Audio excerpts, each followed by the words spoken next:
है। मैं हूं शैल भटनागर, आपके साथ जुड़ रहा हूं अपने नोएडा स्टूडियो से। आइए बाजार पर थोड़ी नजर डालते हैं बारीकी से। सबसे पहले दोनों इंडिसेस पर नजर डालते हैं। आज मंगल का दिन था तो बाजार में आपको थोड़ा मंगल होता हुआ दिखा।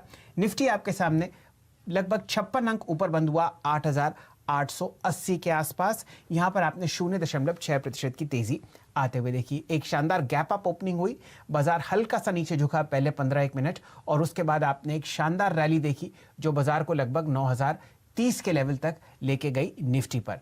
वहां आपने फिर बिकवाली आती हुई देखी और नेट लेवल पर निफ्टी आपके सामने 56 अंक ऊपर बंद हुआ 8,880 के आसपास। ये तेजी आपने लगातार 3 दिन की बिकवाली के बाद वापस आती हुई देखी है। निफ्टी बैंक पर नजर डालिए, लगभग 0.5% की गिरावट के बाद निफ्टी बैंक लाल निशान में आपको बंद होता हुआ दिखा।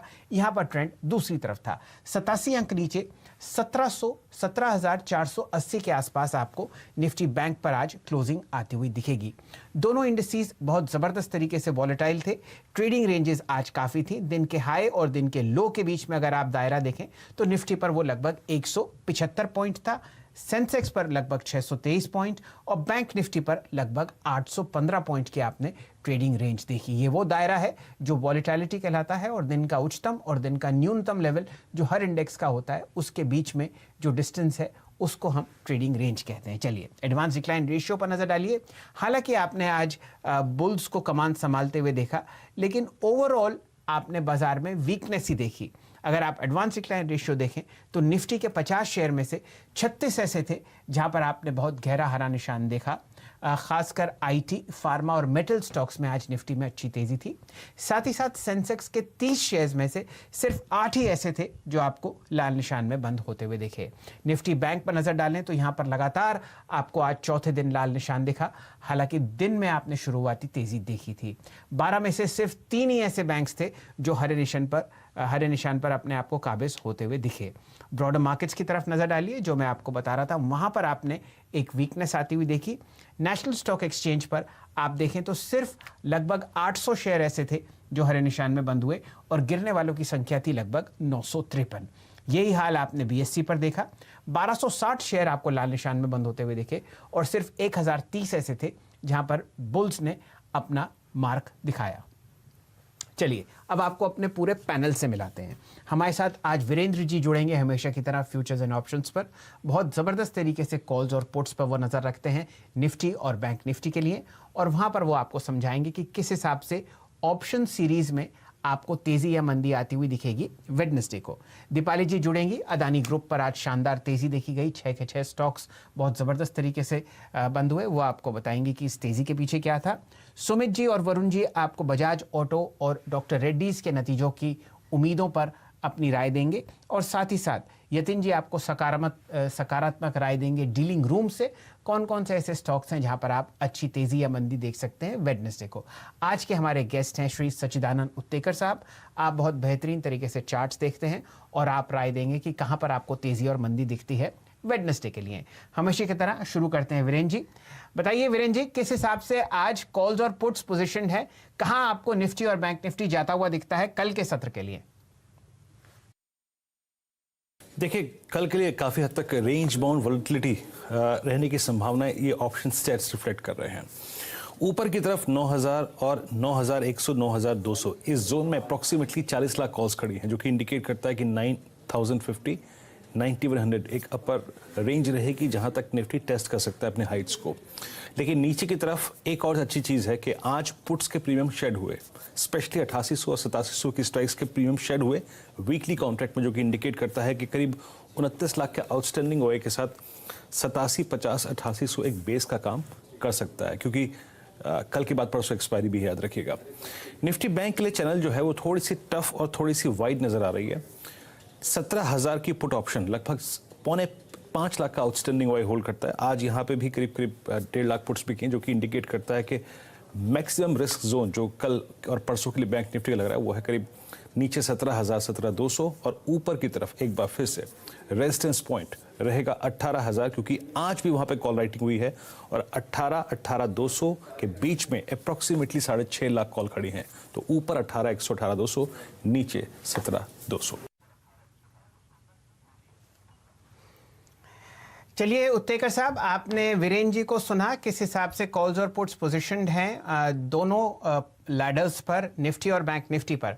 अब आप बताइए चार्ट्स पर आपको क्या लगता है, कल के दिन आपके लिए क्या कॉल होगी, लॉन्ग या शॉर्ट, निफ्टी और बैंक निफ्टी पर?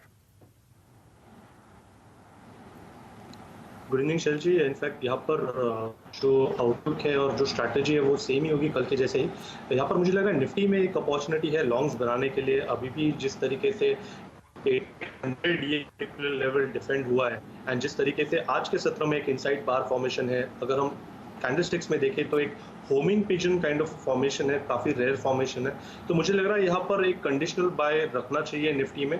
8960 कल के लिए काफ़ी अहम होगा। अगर ये पर्टिकुलर लेवल ब्रीच हो जाता है तो मुझे लग रहा है ऊपर काफ़ी बड़ी अनवाइंडिंग होगी और 9100 9150 तक ये पर्टिकुलर मूव एक्सटेंड होनी चाहिए। तो मुझे लग रहा है निफ्टी में यहाँ पर लॉन्ग बाय से ही ट्रेड करना है। स्टॉप लॉस आपको लगाना है अराउंड 8900 के आसपास।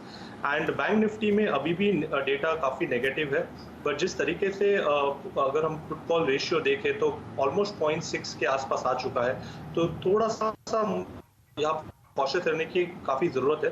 बट डेफिनेटली जिस तरीके से ट्रेंड है, जिस तरीके से इसने कल का लो जो था वो वायलेट किया है, मुझे लग रहा है अराउंड 17,100 17,000 ये पर्टिकुलर लेवल एक बार टेस्ट हो सकते हैं कल के सत्र में। तो यहाँ पर भी थोड़ी सी नेगेटिव पोजीशन रखनी है। 17,500 से 600 एक अच्छा जोन होगा जहाँ पर ये वेट करने चाहिए, बट 17,000 17,100 के आसपास आपको प्रॉफिट बुक करना चाहिए। दोनों में से मुझे लग रहा है निफ्टी में लॉन्ग पोजीशन रखनी है और बैंक निफ्टी में शॉर्ट। चलिए उत्तेकर साहब, बड़ा मजा आया ये सुनकर कि कम से कम आपने एक इंडेक्स पर तो लॉन्ग कॉल दी, चाहे वो निफ्टी सही, और बैंक निफ्टी पर हमेशा की तरह जरा आपको कॉशियस ट्रेड रखना है। लगातार आप इसमें लगातार चौथे दिन गिरावट देख रहे हैं और ये इंडेक्स लगभग अप्रैल 1.5 महीने की लो के आसपास आपको ट्रेड करता हुआ दिखेगा। ऐसा करते हैं सचिन जी, सबसे पहले आपके 2 कॉल्स ले लेते हैं, फिर इस चर्चा को जरा और बढ़ाएंगे बारीकी में। आप बताइए कौन से 2 कॉल्स सजेस्ट कर रहे हैं इंडिसेस के अलावा वेडनेसडे के ट्रेड के लिए? शैल जी, कल के सत्र के लिए 2 स्टॉक मेरे रेडार में है। इनफैक्ट आज के सत्र में भी वो काफ़ी हद तक इनकी मूवमेंट वैसे हुई है। तो HCL टेक मुझे लग रहा है यहाँ पर जिस तरीके से रेंज है, एक पॉजिटिव टेरिटरी में स्टॉक ऑलरेडी है। 500 के आसपास इसे काफ़ी अच्छा सपोर्ट है और 540 के आसपास इस पर्टिकुलर रेंज का ऊपर का लेवल है। तो मुझे लग रहा है जिस तरीके से यहाँ पर रिबाउंड हुआ है तो HCL टेक में लॉन्ग पोजिशन बनाए रखनी चाहिए।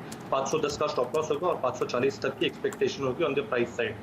ऑन द सेल साइड मुझे लग रहा है फार्मा में औरो फार्मा का डेटा थोड़ा सा नेगेटिव हो रहा है। जिस तरीके से 4 दिनों से लगातार इसमें स्पिनिंग टॉप फॉर्मेशंस है, तो कहीं जाकर अनवाइंडिंग का डेटा है।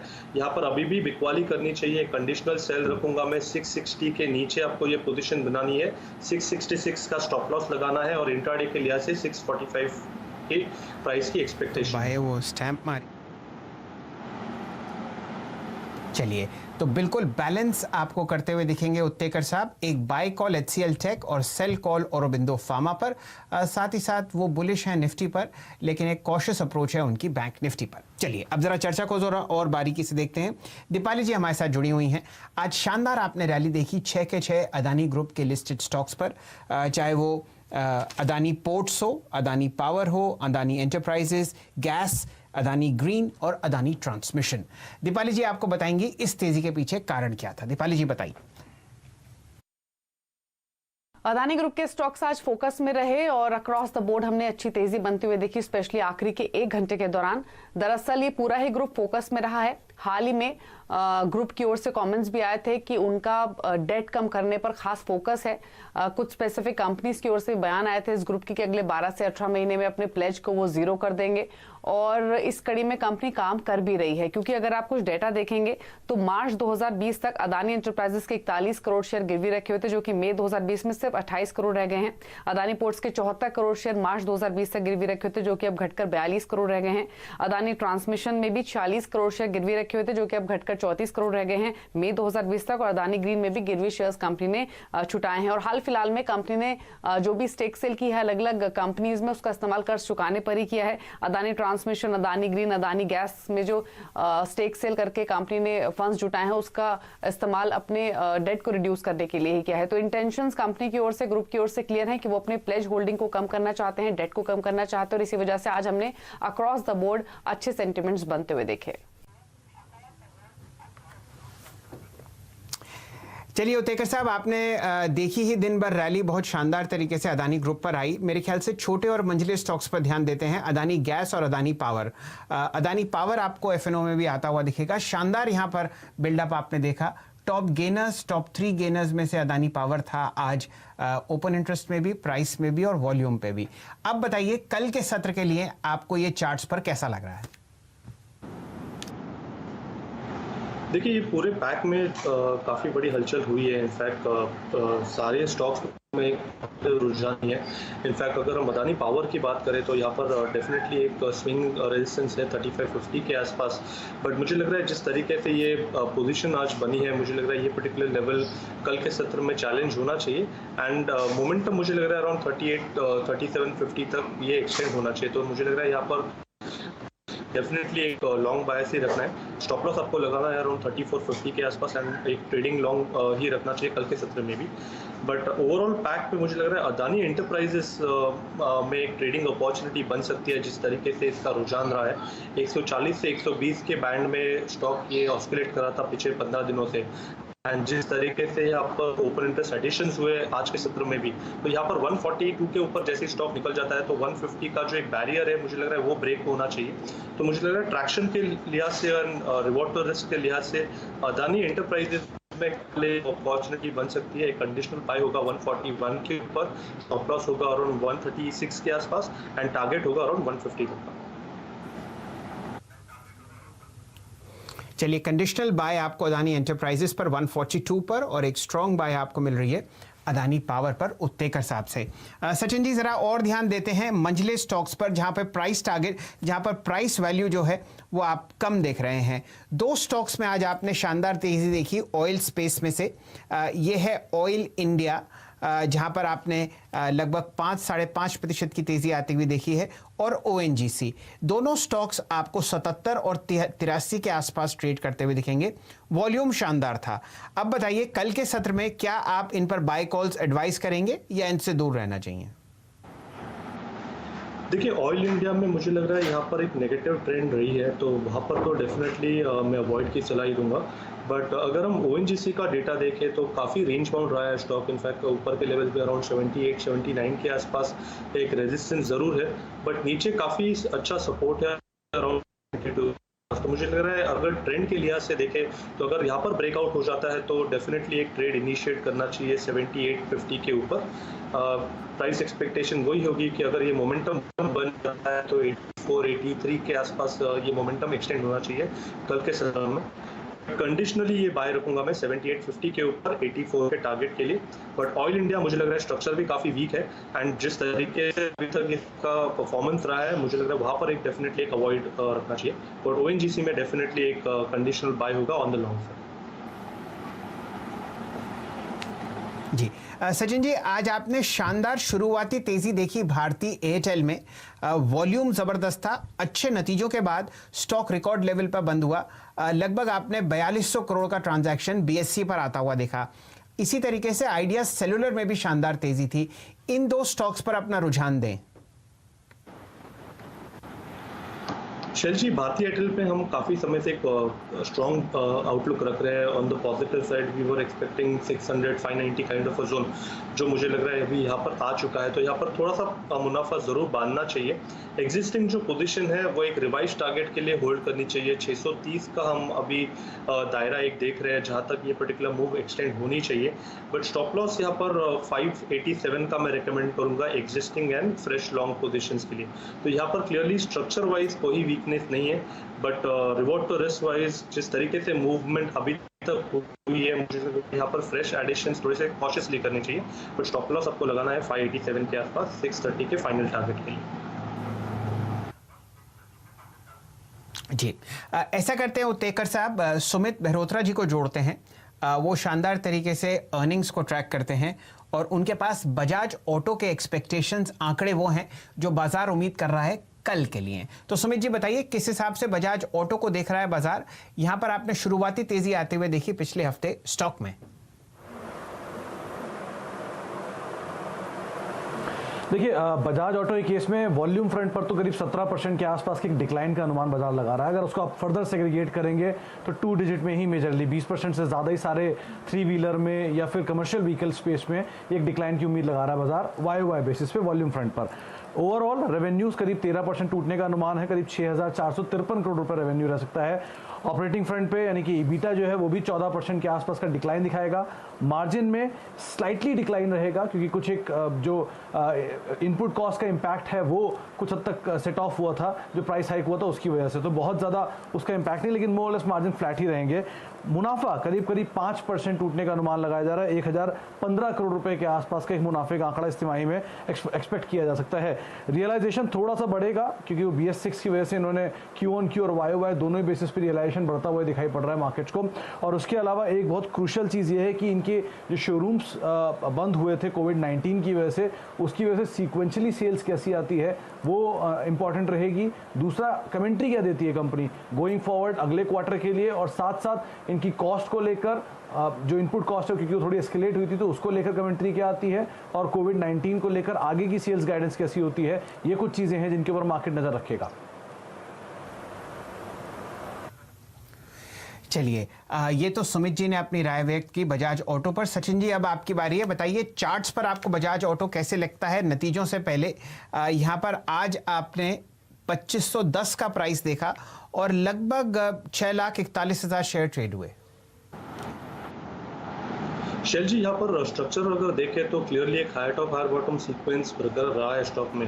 बट अगर हम ऑप्शंस डेटा देखें इस सीरीज के लिए तो 2700 के आसपास काफ़ी सेलिंग प्रेशर रहा था स्टॉक में, या प्रॉफिट बुकिंग हम उसे कह सकते हैं। एंड पिछले 4 दिनों से अगर हम डेटा देखें तो काफ़ी अनवाइंडिंग यहाँ पर देखी गई है। तो मुझे लग रहा है यहाँ पर जो एक इमीडिएट बेस है स्टॉक के लिए 2400 2360 के आसपास, मुझे लग रहा है उस पर्टिकुलर बेस के आसपास एक स्विंग बन सकता है। ओवरऑल स्ट्रक्चर काफ़ी हेल्दी है, बट मुझे लग रहा है अगर किसी को फ्रेश अक्यूमुलेट करना है काउंटर तो मुझे लग रहा है 2400-2360 के आसपास एक स्विंग बनना चाहिए जहाँ पर एक लॉन्ग पोजीशन बनाई जा सकती है। तो पोस्ट रिजल्ट्स मुझे लग रहा है ये पर्टिकुलर लेवल्स अचीव होने चाहिए, बट वहाँ पर मुझे लग रहा है कि वापस आनी चाहिए।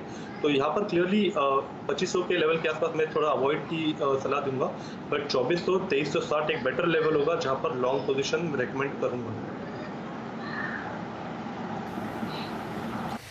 चलिए फिलहाल समय हुआ एक छोटी सी ब्रेक का। सचिन जी हमारे साथ जुड़े हैं, साथ ही साथ वरुण जी ब्रेक के बाद राय देंगे डॉक्टर रेड्डीज के नतीजों पर, और हमेशा की तरह यतिन जी आपको अपना डीलिंग रूम चेक बताएंगे कौन से ऐसे 2 या 3 स्टॉक्स हैं जहां पर आप शॉर्ट या लॉन्ग कॉल्स ले सकते हैं वेडनेसडे के लिए। जुड़े रहिए हमारे साथ, थोड़ी देर में हम हाजिर होते हैं। मार्केट्स टुडे में आपका स्वागत है। चर्चा हो रही है उन स्टॉक्स के बारे में जहां आप कल के सत्र में शानदार रैली या एक अच्छी बिकवाली देख सकते हैं। यतिन जी हमारे साथ जुड़े हुए हैं, हमेशा की तरह बहुत ही अच्छी सकारात्मक राय देते हैं। यतिन जी स्वागत है आपका। बताइए डीलिंग रूम्स, HNIs और इक्विटी स्ट्रेटेजिस्ट क्या प्लान कर रहे हैं वेडनेसडे के लिए? शैलेंद्र जी, एक शॉर्ट कॉल है और 2 लॉन्ग कॉल्स हैं। एक शेयर जहां बिकवाली दिख रही है कंटिन्यूअस बेसिस पे वो है L&T, और आज के सत्र में हमने देखा है कि स्टॉक अपने डे लो पे क्लोज हुआ है। काफी सारे इंपॉर्टेंट लेवल्स के नीचे ट्रेड कर रहा है स्टॉक, और खास करके अगर आप F&O की ओपन इंटरेस्ट की जो एनालिसिस करें तो यहाँ फ्रेश शॉर्ट्स आज के सत्र में हमको देखने मिले हैं, खास करके FIS के साइड के तरफ से। और मोर इम्पोर्टेंटली यहाँ जो मिडिल ईस्ट में कंपनी के प्रोजेक्ट्स हैं, क्योंकि लेबर की शॉर्टेज हो रही है काफ़ी सारी जगहों पे और एग्जीक्यूशन में एक चैलेंज है, तो ओवरऑल बेसिस पे कंपनी को कहीं ना कहीं इसका खामियाजा अगले 1-2 क्वार्टर के लिए भुगतना पड़ेगा, और इसके लिए यहाँ काफ़ी ब्रोकरेजेस शॉर्ट रिकमेंडेशंस दे रहे हैं शॉर्ट टर्म के लिए। इसके अलावा जो लॉन्ग कॉल आ रही है वो अदानी पोर्ट्स पे, और आज हमने बहुत बेहतरीन तरीके से अदानी पोर्ट्स और अदानी ग्रुप की चर्चा करी during the day. Adani ports एक ऐसा शेयर है जहां हमने देखा है कि काफी सारा अच्छा लॉन्ग बिल्डअप मई सीरीज में बना हुआ है, और ओवरऑल बेसिस पे आज जो वॉल्यूम्स थे करीब 1 महीने के एवरेज से दुगने थे, तो बहुत ही अच्छा प्राइस एंड वॉल्यूम एक्शन हमको देखने मिला अदानी पोर्ट्स पे। और कैश स्टॉक में एफएल इंडिया एक ऐसा शेयर है जहां HNI की खरीदारी हो रही है, बहुत दिग्गज जो PMS मैनेजर्स हैं वो भी खरीदारी कर रहे हैं, तो एफएल इंडिया में डीलर्स को लगता है कि शॉर्ट टर्म में 10 से 15% का अपसाइड मिल सकता है। और स्टॉक की अगर आप बात करें तो आज अपने 50 दिन के मूविंग एवरेज के ऊपर स्टॉक ने क्लोज दिया है, जो कि एक टेक्निकली बहुत ही स्ट्रॉन्ग लेवल है क्लोज होने के लिए। तो एफएल इंडिया पे ध्यान दीजिए, शॉर्ट टर्म में यहाँ पैसे कमाने का मौका मिल सकता है। तो उत्तेकर साहब, अब आपके पास आते हैं। सबसे पहले निफ्टी स्टॉक एलएनटी पर राय दीजिए। यहाँ पर बिकवाली का मंजर बढ़ता हुआ दिख रहा है और फिलहाल आपके सामने 3 दिन की गिरावट के बाद दिन के लोएस्ट लेवल 801 के आसपास बंद होता हुआ दिख रहा है। आज का लो 792। शैल जी, डेफिनेटली पिछले 3 दिनों का रुझान काफ़ी नेगेटिव ही रहा है स्टॉक के लिए एंड एक काफ़ी इंपॉर्टेंट जंक्चर है 800 का लेवल। यहाँ पर अगर हम ऑप्शंस का डेटा देखें तो पुट राइटर्स काफ़ी कॉन्फिडेंट रहे इस पर्टिकुलर लेवल के आसपास। तो कल का सत्र काफ़ी इंटरेस्टिंग होगा इस स्टॉक के लिए। अगर यहाँ पर मूवमेंट हो जाती है अराउंड 795 794 के आसपास की, और अगर इंटेंसिफाई होती है सेलिंग प्रेशर, तो मुझे लग रहा है कल के सत्र में ही स्टॉक 770 इस पर्टिकुलर लेवल को छू देगा। बट जिस तरीके से पोजीशनिंग है, मुझे लग रहा है यहाँ पर एक कंडीशनल सेल ही रखूंगा मैं। अराउंड 795 के नीचे अगर ये झुक जाता है स्टॉक या एक प्रेशर दिखाई देता है तो ही आपको शॉर्ट्स इनिशिएट करने चाहिए 770 के टारगेट के लिए। अदरवाइज एक मेक और ब्रेक लेवल है। अगर रिबाउंड भी होता है तो काफ़ी मुश्किल होगी स्टॉक को अराउंड 820 ये पर्टिकुलर लेवल निकालने के लिए। तो काफ़ी सीमित दायरे में रह सकता है, बट डेफिनेटली पिछले 3 दिनों से प्रेशर है। 800 एक इम्पॉर्टेंट लेवल है, बट 795 के नीचे मुझे लग रहा है कुछ ओपन किए जा सकते हैं। तो एक कंडीशनल सेल होगा एलएनटी पर। चलिए, कंडीशनल सेल एलएनटी पर। और जाते जाते उत्तेकर साहब, बहुत ही क्विक व्यू एफएल इंडिया पर। शैल जी, मैं ज़्यादा ट्रैक नहीं करता हूँ इस काउंटर को, बट पिछले 2 दिनों से जिस तरीके से मूवमेंट हुई है, आज का वॉल्यूम एक्शन जैसे नज़र आ रहा है और अपने 200 एक्सपोनेंशियल मूविंग एवरेज को स्टॉक छू रहा है। तो यहाँ पर मुझे लग रहा है थोड़ा सा अगर मोमेंटम मिल जाता है स्टॉक को और 1380 ये पर्टिकुलर लेवल अगर ब्रीच होता है कल के सत्र में, तो एक 100-125 पॉइंट की तेजी देखी जा सकती है। एंड ऑन द कॉन्ट्ररी नीचे मुझे लग रहा है काफ़ी इंपॉर्टेंट होगा स्टॉक को होल्ड करने के लिए 1272 ऑन क्लोजिंग बेसिस। तो यहाँ पर एक लॉन्ग बायस थोड़ा सा रख सकते हैं, बट 1380 एक ब्रेकआउट पॉइंट होगा जहाँ से 1480 1485 तक की उम्मीद की जा सकती है। थोड़ा सा पॉजिटिव रुझान रखने में कोई हर्ज नहीं है कल के सत्र में। चलिए, अवॉइड करते हैं एफएल इंडिया। ये आपको राय मिल रही है उत्तेकर साहब से। समय हो गया मार्केट्स टुडे को समेटने का। यहीं पर एक से एक बेहतरीन न्यूज़, स्टॉक आइडियाज़ और ट्रेडिंग कॉल्स आपको मिलते हैं सीएनबीसी आवाज़ पर। जुड़े रहे हमारे साथ और कल के सत्र के लिए स्टॉप लॉसेस और टारगेट्स बहुत ही ध्यान से रखें। बहुत ही वॉलेटाइल मार्केट है। यहाँ पर दोनों तरफ आजकल विप सॉस की वजह से बहुत सारे ट्रेडर्स कट रहे हैं। ये आपके साथ ना हो, यही हमारी उम्मीद है। हमारे साथ जुड़ने के लिए बहुत बहुत शुक्रिया।